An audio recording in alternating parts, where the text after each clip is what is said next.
Yeah,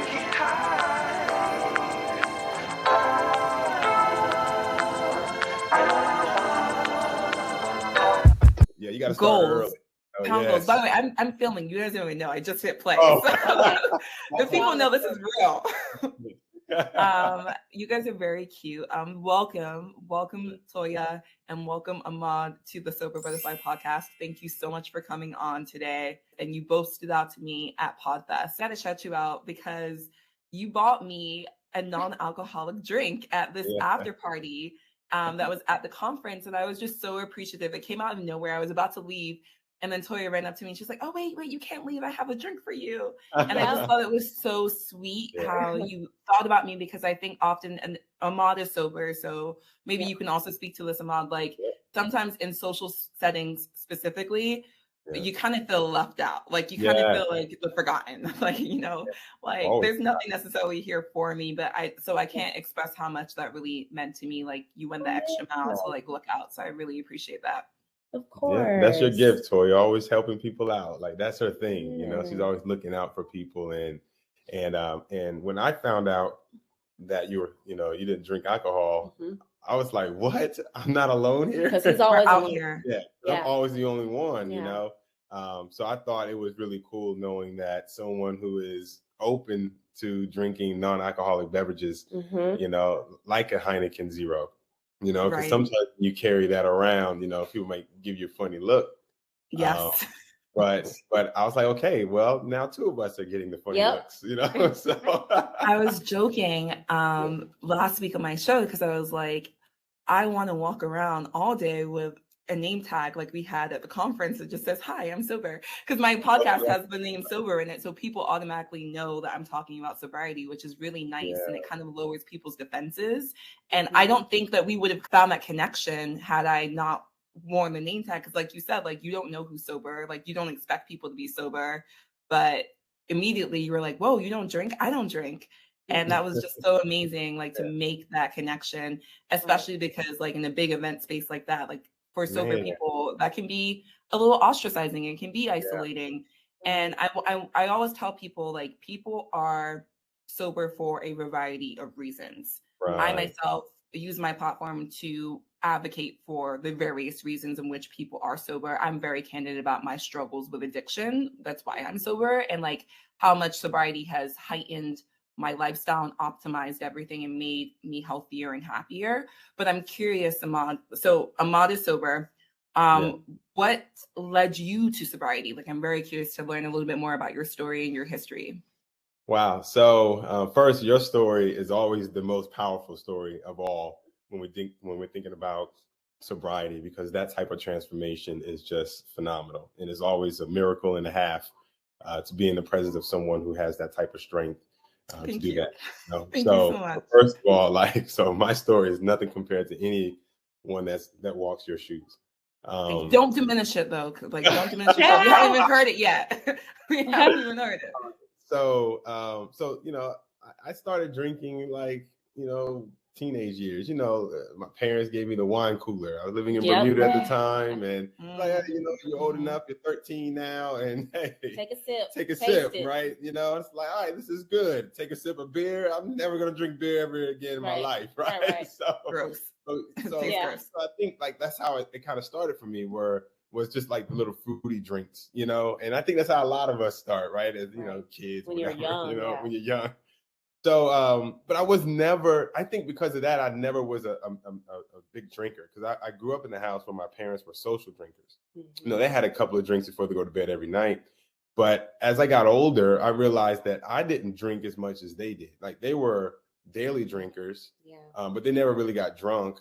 And they always had a nightcap. Yeah, they always had a nightcap. That was a little thing, or it is their thing. It is, you know? I'm glad you brought it up. That's right. Yep. My dad is sober now. Oh, your dad's sober too? Yes. That's incredible. What was that parallel like? So did you all get sober around the same time? We did, but I didn't know it. Oh, so wow. I had bought them a gift for Christmas, where they can actually make their own beer at home. And because like they were big beer drinkers, you know, and it's like the Super Bowl was coming. So I bought them this, and it was like borderline offensive to them. Wow. I was like, I didn't know that you all didn't drink anymore. My mom still drinks, but my dad didn't. So that's how I found out, was just a few years ago that my dad became sober around about the same time that I did. So it was strange because, you know, like I remember the last couple of drinks that I've had, right? And a caveat is, you know, there were moments where I drank a little too much, and you always say I'll never drink again, right? So I had like those moments, but I never thought that I would stop drinking. And it wasn't intentional. I wasn't trying to. It was just one day I had like a it was like a strawberry, right? It was something like that, right? Little wine cooler. Yeah, something like, you know, lightweight, right? Yeah. And I was home alone, and I took a sip out of it.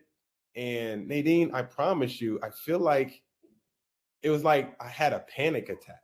Wow. Yeah, it was strange, and I blamed it on the beer. I blamed it on it. I said, you know what, this maybe it's the brand, maybe it's the way how they mixed it. You know, I said I don't want to drink this anymore. And you know, another weekend comes by, and so this time I bought a beer, you know, a 6-pack of beer. The same thing happened. It's like I had a panic attack, and so I ended up, you know, pouring all the beer out. And so then I told Toya, I said, you know, I think I'm done drinking beer. I said, it's not sitting well with me. It's how I'm describing it, but I'm not really telling anyone that it's giving me a panic attack. Like it's mentally bothering me. It's a mental thing. And this is really the first time really mentioning it on your show, actually, to let someone know, like, boy, this is her first time hearing me saying, like, this was a mental thing. It was this detail here, it was a mental disruption. Like it mentally downed me. So so I told Toy, I said, man, this beer is just not sitting well with me, just kind of making it seem like maybe it's the weed or whatever, the fermentation. So then I said, okay, I'll just only drink hard liquor and wine. And I drank hard liquor. Same experience. And this is over months. Yeah, this is over months. Okay. The next weekend. This is like, you know, I stopped drinking beer and then I just don't touch it until like 3 months later. And then it's like, okay, let me try hard liquor. You know, I'm like, look. Yeah. So I try hard liquor and it's like, I'm tripping, you know? So then I said, oh, Toy, I said, okay, hard liquor is off the table. Right. It's bothering me, right? And then, so this is like a year and a half later, I said, okay, well, let me try red wine. Right. Yep, going down the list. Yeah, so we're at red wine, and I drink it with some pizza, and I said, okay, this is working for me. And I tell my parents, and I'm drinking wine, and they ended up buying me for my birthday a box of wine, a whole box, delivered to the house, like 6 bottles. I mean, you know, different. They're just like, hey, different styles of wine. Yeah, like, I'm very well versed. That was my go-to gift for people. Okay, you get it, right? So, because you know we were going to vineyards, I'm living it up. I was like, okay, I can drink wine. Found my thing. Yeah. Nadine, 2 weeks after I got my birthday wine, I ended up giving it all away. Yep. Wow. Well, kudos for you. I would have drunk all the birthday wine in those 2 weeks. But good. Yeah. I get it. You're like, no. It's just would not, for some reason, and I'm a man of faith. So, so I don't know what the reason is, but I just give credit to God for taking the alcohol away from my life, because sometimes you hear Christians will say, you know, God took the taste of alcohol. Like, no, I still want the taste. Got it, yeah. I still want the taste. I just don't want the alcohol that comes with it. The and impact, it's something, the effects. yeah, like there's something about that alcohol that's just not resonating with my soul. Is really the best way I can describe it, because I feel like the soul is where your emotions are, right? So it's like my emotions, my mindset, my soul is not resonating with alcohol. Wow. And, so that is completely out. I don't even have a desire. And if I ever get a sip of it by accident, it's like I'm upset. Like how my parents were. It's like, I put this in my drink. Yeah. You know, so that's how I came to be sober, is not an effort at all. It just went away. So whatever the reason for that, I'm keep walking this thing out, and whatever the purpose is, I hope to fulfill it, you know, so. No, that's super powerful and relatable, believe it or not, even for me, because there's an expression that says like first God whispers at you, or like first life whispers at you and then it screams, right? So it sounded like there were all these little things, like little tap, tap, tap, like, hey, knock, knock, like, I don't think so. And then finally it's just like, okay, no, like I cannot refute this. I can no longer deny that this is just not sitting well with me. And it was similar for me on the more extreme polar opposite end. It was like, my tolerance was through the roof. Like I was drinking so much, but like wasn't able to get drunk. And that was the whole point for me. Like I wanted to feel something. Like you're not drinking to get drunk. You're just, it's a social thing. It's, you know, flavor. But like for me, it was like, I can't even enjoy the impact. I was just getting all of the negative impacts of, or side effects of alcohol. You mentioned anxiety. A lot of people don't realize anxiety is a big part of drinking. Like it creates anxiety too, even on a small scale. If you're having a beer. So I think that's what you may have been experiencing. And I'm wondering for you, Toya, so like you mentioned, Amal, that you gave away your birthday wine. Like you're like, nope. So are you not a big drinker, Toya? Like you weren't like, oh, like what about me? Like giving the wine away, like I'll drink it. Oh yeah, I didn't even think about her. Like, I know. That's funny. And I don't think about it either because no, I'm not a big drinker. And I'm more of a sweets cocktail type, you know, that's more when we're out, right? Because I'm not really at home mixing any drinks here, you know, like it's just not my habit. So for us, it's more of when we're out, you know, I have a nice little something sweet, a mixed drink. And that's kind of my go-to. I don't even have an allegiance. I literally will ask a bartender, what do you recommend that sweet? Like that's it, because you know that's only when we go out. So of course I had, you know, a cocktail in Orlando for a Podfest, right? When am I gonna have another drink? I don't know. Probably the next time we maybe go out to dinner or something, or you know. I know what you mean. Yeah, it's not big for me at all. And wines, I was never really. I called myself. I'm not a true wine drinker. No, you're not. Because I want wines. You know. Yeah. So I'm not. You know the dry. Nadine, we would go to a vineyard. And she would say, what kind of sweet wines do you have and here? They're like, none. Like, everything is dry and bitter. Like, no, we have real wine right here. You're like, where's the sugar? Let me just pour some sugar in this. Oh my gosh. Yes. So for me, it was nothing. Yeah. And honestly, years ago, he didn't go into this, but years ago, like he was not like I said, we never really had a lot of drinks at home. No, we didn't. But whenever he would go out, that's when I would drink a lot. Okay. He would overdo shots. it. Yeah, shots. And he'd come home and I'm just like, oh my gosh, how did you even get home? Yeah. You know, so so it's like that stuff that we dealt with. So this transition of him, okay, no more beer, no more hard liquor, no more wine. Like for me, I'm like, good. Now, like no problem. But that was years and years and years ago. But still, it's like, and the fact that he would just say, you know, I just don't want it. Like, okay, now I'm not doing this. Now I'm not doing that. And I'm just like, okay. And he never said, well, how about you stop?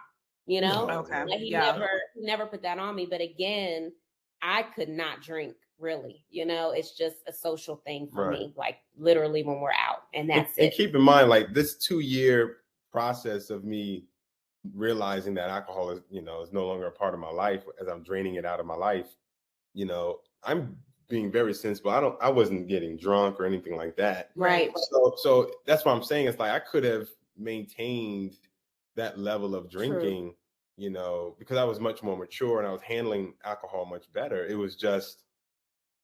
just wasn't. Yeah, I was having those. It wasn't optimizing your life. You realized it was not. Yeah, that there was no point for you.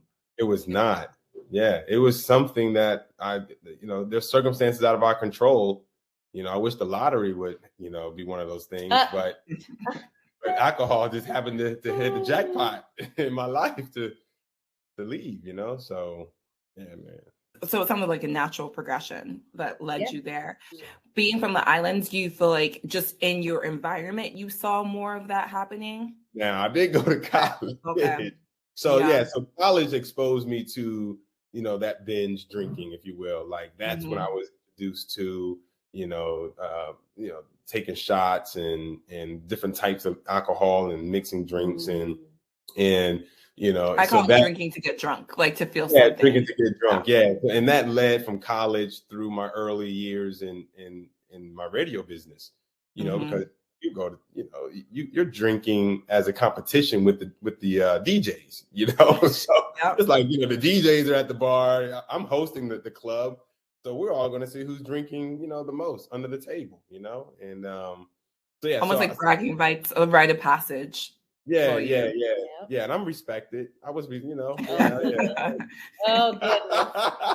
Understood. Yeah, I was the same way. It was bragging rights. It was like, oh yeah, like I can drink you under the table, like you 6'5" man, like a 400-pound man. Like I may not look like it, but right. That metabolism is different in different people, you know. Yeah. So I don't feel like it was a physical thing, but maybe it could have been something physical because some people say that maybe alcohol caught up to me, whatever. But it's like I just don't know because, you know, I was being sensible and it'd have been different if I was still living. Yeah, it's like I had slowed down the drinking, and then all of a sudden it was just like you mentioned your spirit, like it was just something that was like, no, this is not agreeing with me. And instead of forcing it, you listened, and it led you on the right path as far as permanent sobriety. Yeah, right. It's like you're not doing this anymore, Ahmad Rashad. I don't care how much.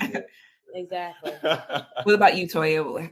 How did alcohol present itself in your household growing up? And do you think it played a role in your relationship with alcohol in later years? My mom, I really didn't see her drink really at all. The only time I saw my mom drink was around my dad's side of the family.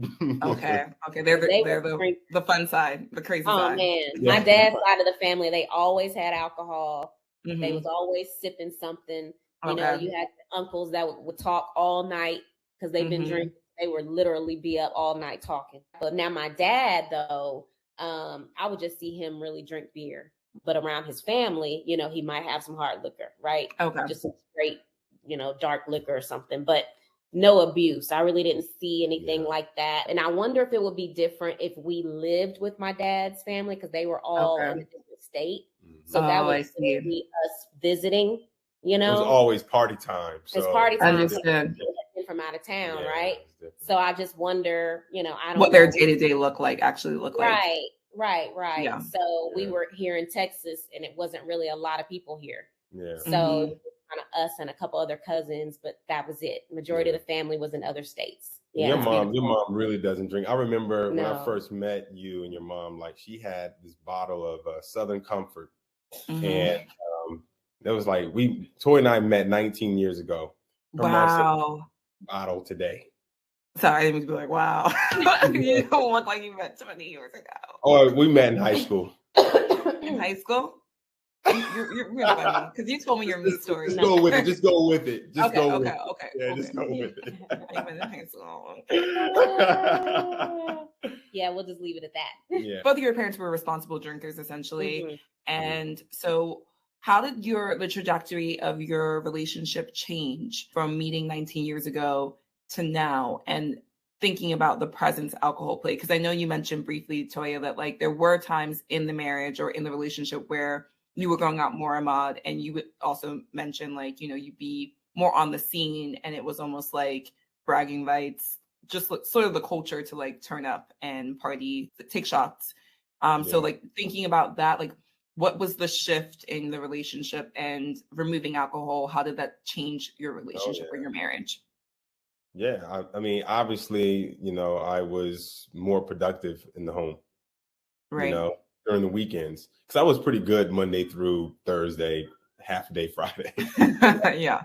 But Friday night, Saturday night, you know, twice a month, that's when I would go out, you know, usually on a Saturday night. So it's really 2 times a month was when I would really go out and do my thing when we were married. It was scheduled, by the way. It was scheduled. It was on the calendar. It's going out with that cousin.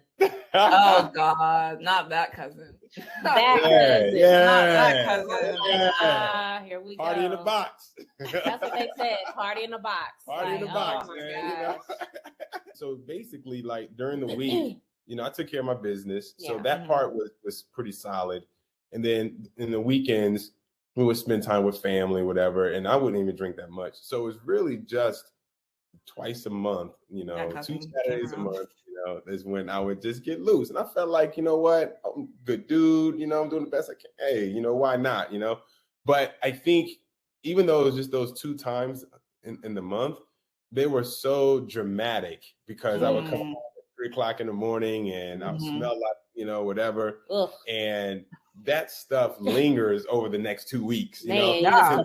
It just creates, it's like, because she would know, like, man, I hate that he's doing this every 2 weeks. So she's anticipating the next couple of weeks when I'm getting ready to go out again. Yes. So we can, like, there's a little bit of underlining, like stoking the fire. It's just like, man, like, yeah, I can definitely see that. You mentioned something about, well, I have my stuff together, Monday through Friday. I deserve this. Like, I earned this, or like I should be able to like let loose. Right. But it's like, why do we by design feel as though we need to be able to abandon ourselves, or we need to lose ourselves? Right.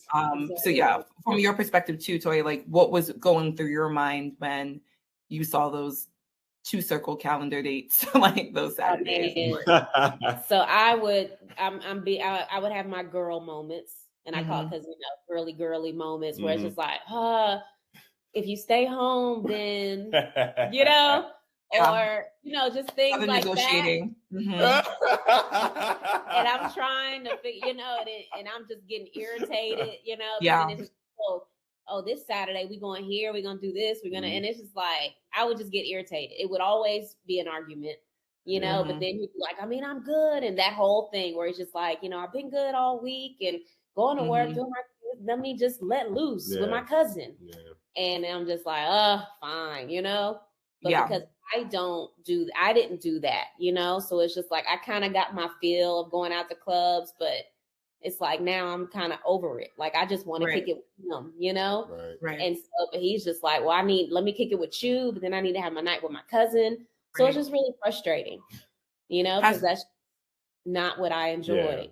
Yeah. Understood. You're like, why do you feel the need to let loose with your cousin? And I'm like, I'm cool with being here. I don't need that escapism, because I think to a certain extent it can be a form of escapism. That's the word I was looking for before. Just in general, I hear that a lot, and I would do that too. It's like, I'm keeping everything tight, and then it's like Friday comes, I'm in these streets because that's what I want to do, and I don't know why. Like I that's not really like a question, just something that I observed and I hear a lot. But I'm wondering, what is your relationship now with that cousin? Because I think a lot of people talk about in sobriety, relationships change. Yeah. So I'm curious, like, are you still kicking it with this cousin, or? Yeah, we don't. It's daytime events now. Daytime, yes. Yeah. So it's more like, hey, let's get together for lunch or something like that, or a family event, stuff like that, because we just don't do the same thing, And it's really the change happened too, just with Ahmad's relationship with God. So of course, we got married. He got saved before we got married, and he was baptized, and I was rebaptized the night before we got married. So we didn't do like bachelorette parties. So we got married, but it was still like that, so he was saved, but we weren't like members at a church at that point. So we were just trying to figure it out. And Ahmad was kind of back and forth, like, we can have our own relationship without the church. So we kind of went through that season. But as he got closer to God, I would really say that's when everything started to dwindle. And when I got pregnant with our son, that was really when everything changed. Yeah. So like our lifestyles just kind of just completely changed with my pregnancy. And then I had a baby, and then that was it. And then it was like, okay, we're going to find a church. We're going to really just make sure our relationship is good with God. And it was just so that was also at the time where it'd be months where it's like, okay, I'm not doing this. I'm not drinking this. Okay, now I'm not drinking that. So I feel like it really coincided with his relationship with Christ. That's beautiful. Since you mentioned being parents now, what messaging do you plan on giving your son around like alcohol? How do you plan on protecting him, but also being real with him about some of like the ills of the world, so to speak? Right. Yeah, I've already started. Yeah, it's just the way that I'm raising him. Okay. Toya and I, we raise our son is we just, instead of forcing him to do what mommy and daddy do or don't do what mommy and daddy does. Because, you know, he's going to find out mommy and daddy did some things that we told him not to do, right? So, so we can't really tell him like what to do, right? But what we do is we set him up to understand that there are choices in everything that you do. Yeah. And I just kind of let him know, like, hey, if you choose to do X, Y, and Z, then this is the path that you can potentially go down, or if you choose this way, blah, blah, blah. So when we get to a point, finally, when we start talking about alcohol, the whole idea of making wise decisions has already been embedded in him. Yeah. So one first time I had a conversation about, what will be a wise decision in this situation? Does it make sense to drink this alcohol and take 6 shots and then get in the car and go home? Do you think that sounds wise to you? You know, or do you think it's wise to kind of leave it alone, don't touch it at all, and just have a good time at the party? So by the time we get to that point, because we're already having those kind of conversations now, where he's in 3rd grade, where he's like, he comes home and he's playing Nintendo Switch, and I'll ask him, okay, you know, you have homework. Is it wise? Can you play Nintendo Switch, or do you think it's wise to do your homework? And he says, do my homework, and then he'll get sad or whatever. And I tell him at that moment, I'm not forcing you. It's your choice. If you want to go tomorrow, not doing your homework or not. And as a parent, and Toya, I love you for allowing me to be like this. I let him go to school without doing his homework. Honestly, that's one of the best answers I've heard. I'm not a parent, but I think people try to protect their kids. And in doing so, they're doing a disservice to their child because they're not giving them all of the facts of the situation, right? When it's just like, I'm going to make all these decisions for you. But when it's time for you, because eventually everyone will be independent and able to go into the world, you know, if everything's been done for you or all the choices have been made for you, you get lost. You don't know where to start and where to operate or how to maneuver. So I actually think that's really, really impactful and will have longer term benefits than like, and I love that you're doing it with other things that are applicable to his day-to-day life now as he evolves. Like, you know, the decisions are still presented and he has to be the one that makes the choice, because how many times do you probably recall, like, your parents will say or told you not to do something, and it's like, well, you know, you're not here. Like, I'm gonna do what I want to do. Not here. Yeah, exactly. Right. Hopefully those decisions, you know, when it comes to that peer pressure and those real decisions, you know, that's when I feel like it's going to show up in his teenage, you know, not necessarily him being polite, you know. It's like when it's time when he sees one of his friends do something that he knows is foolish, and he has to hold his friend accountable and walk away, you know, like that's when I'm hoping that these lessons of him, like he can't have his Switch today because he made a foolish decision last night. So I'm hoping. And then the consequence piece, right? Like following through, like you're showing like, okay, you made a choice, but just know every choice has a consequence. And sometimes the consequences are good, and sometimes they're bad. Once going back to this protection idea, right? The sheltering as well, where it's like, it's not a realistic depiction of what will happen in the real world if you pick the wrong choice. You know what I mean? Like sometimes it will have adverse side effects. So I think that's great as well, that there are consequences attached with the decisions that he's making. Yeah, that's really good. I'm glad you asked that question. And I'm glad we got that out there for other parents to hopefully, you know, because, you know, one thing that we understand is when children get old and they start being exposed to drugs and alcohol, you know, in their preteen, teenage years, a lot of times parents start to parent at that moment. And they it's reactive parenting, not proactive. It's even more controlling than what it was when they were toddlers. Because now it's like, you can't go outside, I'm gonna lock your door, blah, blah, blah. And it's like, nope, I'm gonna let you go out there and be a fool. It's like I tell my son, it's like whenever he gets upset with me because I tell him no, I'll say, you're not hurting me, you're hurting yourself. I'm giving you wise counsel and you're upset with me. I said, you're not hurting me from doing this. You're hurting yourself. Because the reason why I'm saying that now, because when you become a teenager, if they know that hurts you when they get upset, they're going to use that against you. They're going to use that, They'll start using drugs and alcohol. Like we watch these addiction shows. My wife got me watching those addiction intervention shows. Oh my God, they're so good. Like it's like they come up on YouTube for me. And I'm like, darn it, I gotta watch this 12-minute clip. They make me cry on every episode, and it's like they always start with these teenage kids who are addicted to drugs and alcohol because their parents, never held them accountable when they were kids, or tried to shelter them too much. There's usually, I find, like another pattern is like trauma that was never really dealt with. Exactly. And so then it manifests, of course, because what you don't feel is going to come out no matter what, in one way or another. Like, speaking of trauma, like if something bad happens to you, it might not necessarily be your fault, but it is your responsibility. And that reminds me of what you were sharing about giving your child a choice. Like, sometimes bad things are bound to happen, and it doesn't mean it's your fault, but you have to you have to take control of the reins and not be powerless in situations, and know that sometimes, like, you're faced with the aftermath. Like, you have to, like, take control of your real life, and how you do so is up to you. But like, a lot of the times people choose destructive pathways instead of, the better things for them. Yeah, that's really good. I'm glad you brought that out. Child suffering is very important to me to help eradicate that from the earth. So you just hit a deep part of my heart right there. So good. Okay, I have one more question. Shifting gears. This one, this is maybe TMI. I told you guys already. So I'm celibate. Right? Celibate for now. I met this woman, and she had said to me, okay, like, when you have sex, sober sex, it's phenomenal. It's way better. Did you guys experience that? Did your sex life change? Yes, I Ahmad did. smiled. He smiled.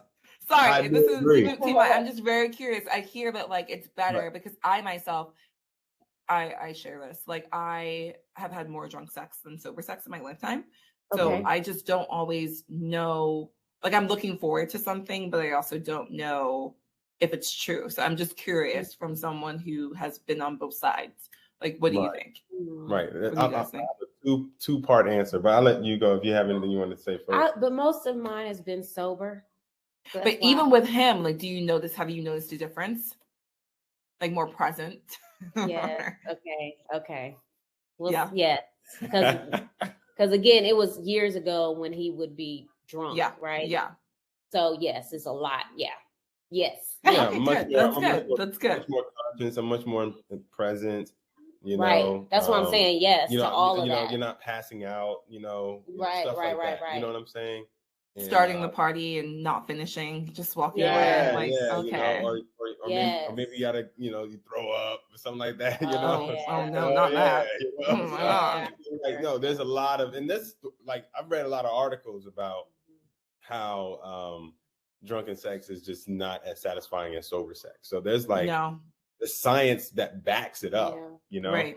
And like just drinking just messes with the brain and the memory and all that stuff, the euphoric, all that gets blocked. So you're really just making love with the alcohol. You know what I'm saying? Oh, I've never heard that before, but that's very true. The most satisfying sex is the path that you're on. If you stay celibate and you wait for marriage, marriage sex. It's been 14 months. Marriage sex. I told you guys I went on a first date yesterday. I was excited about first date. Let's do the math. At least 6 months to 9 months plus you gotta dating before an engagement. You better start premarital then, and get done and get married in 12 months if that's important, But and we talk about that, by the way. Like, you can okay, so tell us about your show, because we had a really good conversation before. I'm open, by the way. I'm not going to completely dismiss what you said because it has been 14 months. Congratulations. That's actually no, seriously, because that is we totally are for that, and we just feel like your value is high enough for a husband alone. That's how high your value is. Yeah. That's how high your value is. Right. And the same thing with a husband. Like his value is high for his wife alone. Yeah. That's how valuable you are. and you already put yourself up like that. And I know this goes against a lot of alpha male, whatever. And I'm beta, and I will tear his philosophy down. Wait, Toya's shaking her head. he always says this when we talk to people, like, I'm beta, but this man is nowhere near a beta. You're not giving beta, like, you're not. Exactly. You're really not. You're like, I am beta. That's not beta energy. I'm alpha only when I hear something that I can stand on top of and defend. You know, so what's like a lot of Kevin Samuel's talk, like a woman's value is not a lot of the stuff that he by said her. A lot of the stuff that he said that I would agree with, like man and woman relationship, but there were some areas that I just totally disagree with, like how to treat a woman in a marriage and stuff like that, or how to treat a woman leading to marriage. Totally disagree with that. I'm not a fan of the judging of 5, 6, 7, or 8 or anything like that. Yeah. I don't like that, because I don't like any of the extremes. I don't like the extremes that a woman put on a man. I don't like the extremes a man put on a woman. So I feel like both extremes need to be, canceled out, because that's what's causing issues in relationships. I feel like I like you, you like me, and we come together to figure out what works for us. Yeah. Okay. Yeah, that makes sense. Yeah. I can stand behind that. Yeah. What I don't know if I can stand behind is waiting until marriage. Only because I don't have any prospects. Like, and I will say sobriety has given me the gift of recognizing my value, because before I was not there. I was using alcohol to like numb. I was using it to give me a false sense of confidence and bravado. So removing that poison from my life has really shown me, okay, like this is who I am at the crux of like my core, my soul, my heart.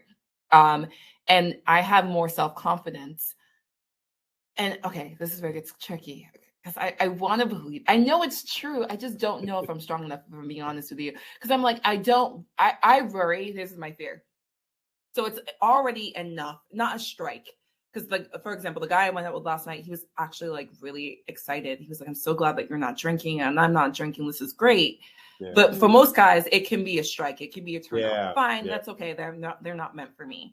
But then to also add celibate on top of that, like to be like, hey, I don't drink and I'm waiting for marriage. Yeah. There I go. just worry that like, and maybe I'm not seeing my true worth yet, because I just worry that I'm gonna not have anyone that's willing to wait for that, Oh no, I don't think you need to worry about that at all. I don't think you have to worry about that either. No. I think you're fine. Yeah. I mean, it's to a point where, like, I feel like you've really, like, I think the value that you put on yourself is in the eyes of the beholder, right? True. Not in the eyes of the marketplace. Right. Okay. So that's the philosophy that I disagree with. People are like, the marketplace says this and the marketplace says that. It's like, no, like, you are your own painting. You're a masterpiece. Yeah. Okay. Right? You are your own evergreen. There you go. Transcends time. Yeah. And based off of what you bring to a relationship, then it's up to him to say, hey, I see value in that. Yes. You see what I'm saying? Not you saying, well, in order for him to see value in me, then I have to give something up for him. You see what I'm saying? I do. That's not necessarily true. Now, it could be, if you need to give something up, it'll be stuff like serving or patience and kindness and, traits. Yeah. But there are some things of value that you can actually hold until you get a receipt. You don't exchange goods that have been purchased. And that's your choice. It's your choice. I'm smiling because I'm like, dang, I feel like I need to hear this, but I don't want to hear it. I'm like, dang. I mean, the thing is this, like, you're right. A man will chase after a woman for a certain amount of time. But if you are putting out the vibe that he can get what he wants in a reasonable time, then it will work for you. So that's what I'm saying. So, like, if you put out on the table okay, I'm sober. It's like, okay, you're right. You're sober. I'm celibate. Okay, you're celibate. And then you say, but I'm dating for marriage. With intention. Okay. Right? Okay. Marriage. Right? Okay. Now he's like, well, how soon you want to get married? Well, I would like, if I meet someone who's nice, I think 12 to 18 months is a healthy time frame. Yeah. And I mean, you're mature. You know what you want in life, right? Yeah. We're not 18, 19, 20 years old anymore. Definitely not. Right? Right. And you're making these really good decisions for your life. Right, you fought addiction. You know what I'm saying? Like you did that. That's why I'm like, please, this other is nothing compared to that. Right. So it's like, you say, hey, 12, 18 months is where I would like to get married. I like you. You like me. Think about it. This is something, blah, blah, blah, otherwise, we could just be cool hangout buddies or whatever without the, right. Hangout buddies. Yeah. Not like want to hang out buddies. Without that. Wrong term. Like, I see you on Instagram or whatever, Yeah. But if you're dating like that, because you're focused, you got your career, you're doing things, right?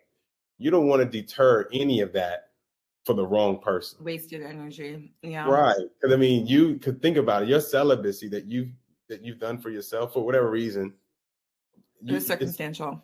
But now it's a thing. Okay. Think of it like it's like you're taking like you're taking a step back. It's like, it's like, hey, treat it with the same value as you value your sobriety. Wow. Yeah. That's powerful. And just like, hey, you know what? This is someone, I need someone to respect me for this level. Yeah. And I'm telling you, there are men out there that will respect that, irregardless of what the marketplace says. That's true. No, that market analogy is powerful. I'm basically crypto. What's that thing that people used to like make up the value of it? Like people don't talk about it anymore. It's like the little paintings. NFTs. Yeah, I'm an NFT. I'm like, yeah, you're a non-fungible token. it weathers every market storm. Right. No, that's like all jokes aside, that's actually really, I think, helpful. And I hope someone takes something away from it. I know I did. And similar to what you were sharing before, Ahmad, where it's like you don't know necessarily why you were starting to like feel this way towards alcohol. It's like the same for me. I was like, I wasn't necessarily set out to remove sex from my life. But in the process, like there has to be a greater reason, right? Like, man, yeah, there has to be. Like, it couldn't have just been because, like, I'm sure if I wanted to have sex, I could have sex. Like, correct. Like everything like nothing has worked out. Like I've not been able to bring myself to like go there with anyone. So there's a reason for that. Right. So maybe you might tap into someone else's value, and they may want to elevate themselves. Right. Yeah. Because a man likes a woman who makes him, believe. Alpha male. That's alpha male talking. Little taste is good for the gander. I don't know if it's a real statement. I don't know what that means. I don't know what that means too. I think I conflated two different sayings. No, but you got what they were saying. Well, we're rooting for you. Thank you. Okay, so like you guys have tons of good advice. Tell us how we can hear more of you and your amazing just wisdom, because I really feel like I took some gems. This took a steer. Like it was supposed to be about you, and somehow ended up about me. Thank you so much. Like seriously, like this is really relevant, and I think people are going to take something away from this. But how can we get more of you guys? Like I want to know what's up. Yeah, you just check out my Instagram at Toya_marriage advice. So that is what I do. I just love pouring into relationships and just kind of sharing things that we've gone through and just giving people hope that they can make it, Mm-hmm. So Toya_marriage advice on Instagram is how you can find me. Absolutely. And I'm going to send you, Toya, we're going to send you a bottle of this. Are you really? Thank you. Oh, you were telling me about the Spiritless. Amazing. Yeah. I'm going to put you guys in contact too. Thank you so much. Do you know there's not an alcohol-free company, Black-owned alcohol-free company? You want to start one? I believe it. Well, I talked to a girl last week, Ashley Johnson, and she's launching a company called Why Not starting in the spring. She has all the markups ready. So I'll send you guys a bottle of that. Okay. When she told me that, I was like, what? There's not anything out there. So it's something to consider as well if you're trying to get into a space. We have people like 50 Cent who are promoting cognac And he doesn't even drink. He's sober. It's like, can we change that narrative, please? No, he doesn't drink alcohol. He does not drink alcohol, and he has a freaking alcohol company. A quick plug. If you want relationship advice, you should probably go to A Married Couple, right? So check out Toya's Instagram because she's giving advice proven and tested from her own personal experience with Ahmad. And I think that is the beauty of getting advice from someone that knows what they're actually talking about. Yes. Thank you. Thank you guys so much.